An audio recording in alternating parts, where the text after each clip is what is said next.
Welcome to Paint a Beautiful Picture. This is episode number 199. You can't understand. I've heard little kids say to their mom or their dad, "You can't understand how I feel. You can't understand how hard it is when my friends make fun of me."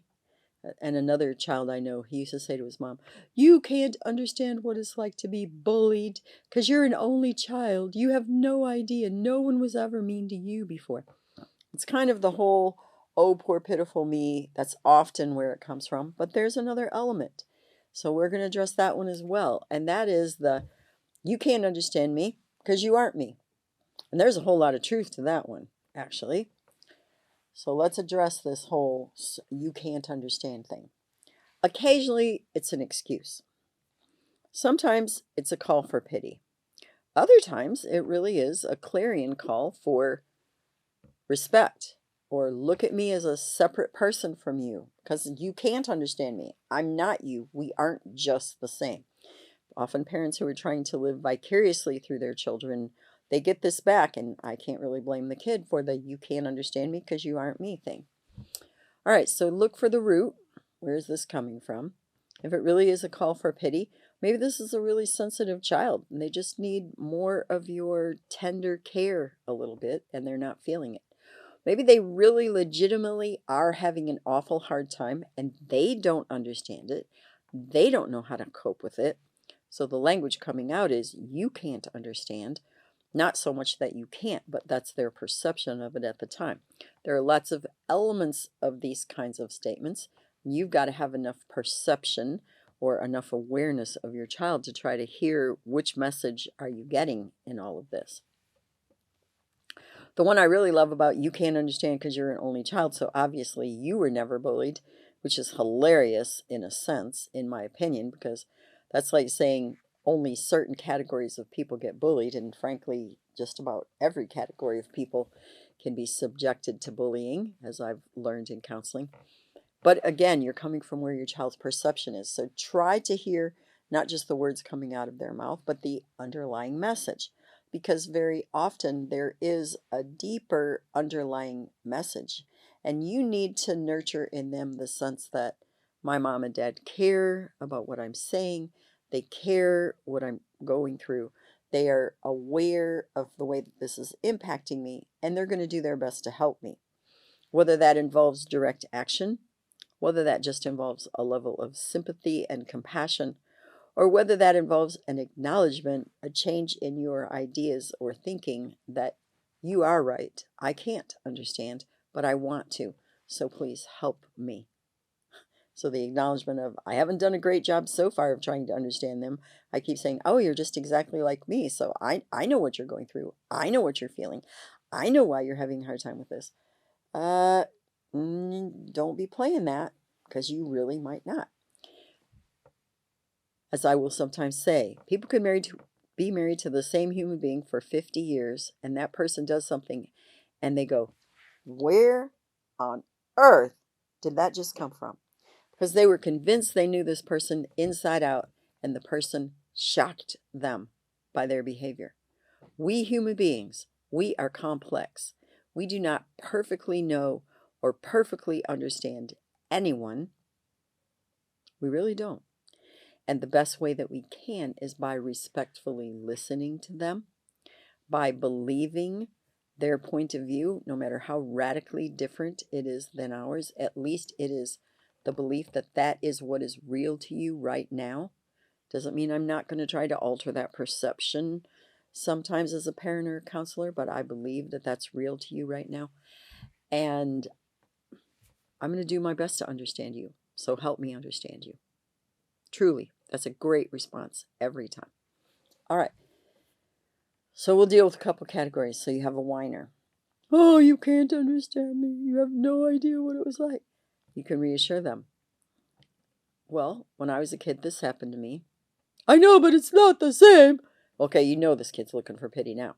But I was a teenager. I remember what it was like to be a teenager. I remember what it was like to have zits all over my face and feel like I was so ugly and be ashamed of my appearance and not really want to go in public and not have anybody look at me and do my best to try to be invisible. Mom, I never knew that happened to you. Oh, yeah. I remember how weird it was when my voice was changing and it wasn't even the same two sentences in a row, and I felt like an idiot, so I never wanted to answer questions in class, and I was getting tall and I was awkward. I was always knocking things down and breaking stuff. Dad, wow, I had no idea. I mean, I always thought you were tall and good looking and coordinated and great at sports. Haha, no. Yeah, give them a point where you can relate to them. They may or may not be able to hear you yet, but at least let them know. Yeah, I have an understanding of what that's like. I don't know exactly how you feel, but I do have an understanding of what that's like. If you have no basis to understand anything that's happening to them, you weren't some scrawny little pathetic thing and people were not constantly bullying you and beating you up, don't say, oh yeah, when I was a kid. Tell the truth. If it never happened to you, say, yeah, I can't imagine how bad that feels. I really can't. I'm sure that's really awful. We're going to talk to the teacher. I'm going to help you with this. You can't change who you are physically. You may grow up one day and be twice as big as this dude, and you're not going to suddenly go to school and beat him down because of all the things he did to you when you were young. Revenge really is not a workable solution. But for now, we're going to talk to the teacher and we're going to make sure where you are at recess times, and your mom will pick you up from school. You don't need to walk home anymore where every single day you're getting the stuffings beaten out of you. We're going to handle this. So express to them that there is a way to get around it or a way to deal with it. Don't necessarily buy into their whole pity party. Heard someone say the other day, yeah, my friend threw a pity party and I told him I wasn't going to send him an RSVP because I had no intention of attending. Nobody wants to go to a pity party. Let your child know that. I can appreciate how you feel. I'm I'm going to hug you and take care of this, but you don't need to be having this big pity party for yourself. It's not productive. Okay. Then you deal with a kid who really just does this whole, well, you don't understand me, you don't understand me, you don't understand what it's like. Well, maybe I don't. Maybe I really never had that happen to me. I mean, you're a daughter and I'm a guy. Of course I don't understand it. I don't know what it's like when your hormones are going wild, and you're right. I don't understand what it's like when all your friends are already having sex at 14, and I'm telling you, no way, dude, you're not going anyplace. I'm not buying you condoms. I'm not going to let you out of the house looking like that because that's just inviting trouble, and you're kind of sending off a certain message that maybe that's the message you want to give, but I'm not letting you go there. You're still way too young to handle that. So, yeah, you're right. You're basically in lockdown, and I may not understand what that's like, but it doesn't change what's going to happen. Okay. I'm the one who really says, you don't understand me at all. And that's because you're constantly trying to put this whole, paint the picture over their life of who you are, and they're an entirely different human being. You need to learn how to separate yourself from them, let them be who they are, recognize who they are, appreciate and value who they are, and they're definitely not you.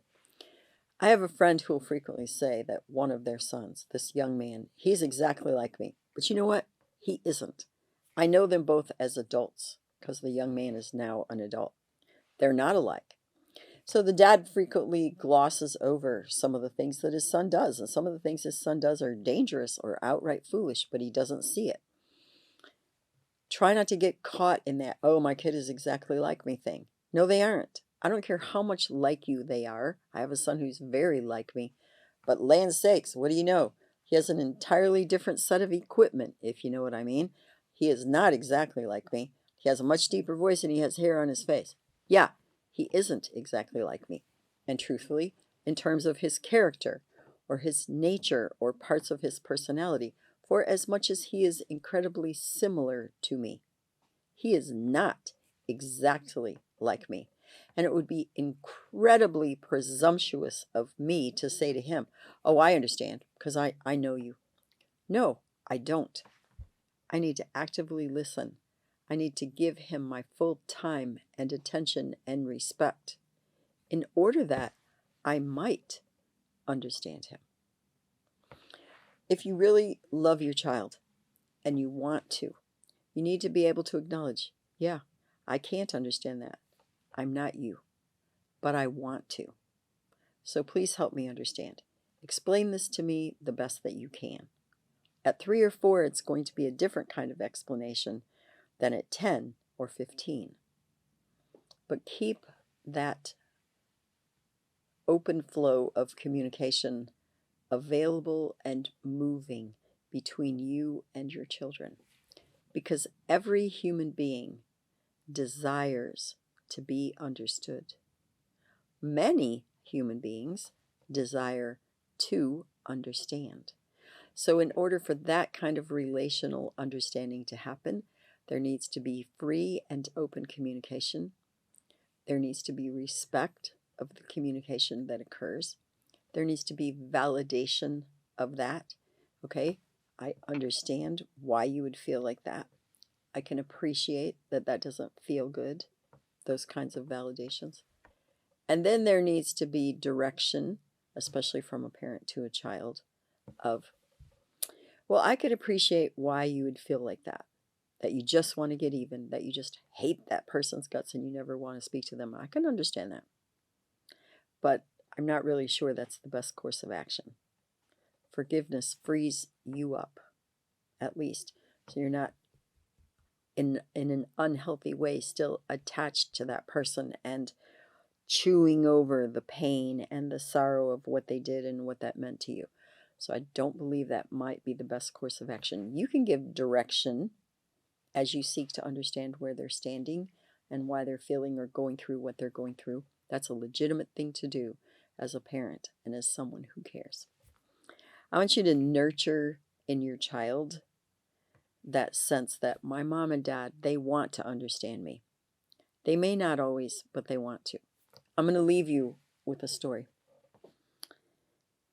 I met someone recently who went through a really bad divorce situation when he was a kid, like 7. His mom and dad split up. His mom took his brother, his dad took him. I don't know why that happened, but it was the way it went. They lived in different parts of the country. He and his brother didn't see each other much. Just, oh my word. Now this young man is an adult and really struggling a lot with his identity, struggling a lot with his place in the world. I won't go into all the reasons for it, but there are many that he shared with me. He said, my mom hates my guts. She always has since I was a kid. We just couldn't get along. I actually know that sometimes that happens. One of my parents did not particularly love me, and we did, in fact, struggle to get along, so I get that. And I struggled with one of my sons for a while. We got through it by the time he was about 5, but it really was a struggle. I confess that to you. So I can get that, how just his whole life long, his mom hasn't gotten along with him and he thinks she hates his guts. Then he said, I didn't really get along terribly well with my dad, and now I'm gay. My dad can't stand me, so I don't really have anyone anywhere who loves me or cares about me or supports me. And then he said, no one really understands me. It was very heartbreaking to me. And I think it happens more often than maybe we want to look at. And you can't help everyone, even as a counselor, especially when you're just going to meet someone. I guess I'll call it as ships passing in the night. And so all I can do is pray for him and pray that he gets a hold of a good counselor who can help him process a lot of things about what's going on in his world. These are not the words that you want your child to say in his or her early 20s. I know you don't. My mom's always hated me. My dad rejected me because of fill in the blank. And no one really understands me. I'm positive these are not things that you want your child to say as a young adult. I really mean it. You want to be the parent who loves your child, supports your child, does your best to respect your child, and understand your child. So I'm trying to help you with that, to give you some tools that will allow you to have a child who'll grow up and say, my mom and my dad did not always understand me perfectly, but they tried really hard and they loved me. They cared about what was important to me. I was valuable to them. They respected me. I have a great mom. I have a great dad. That's the goal here.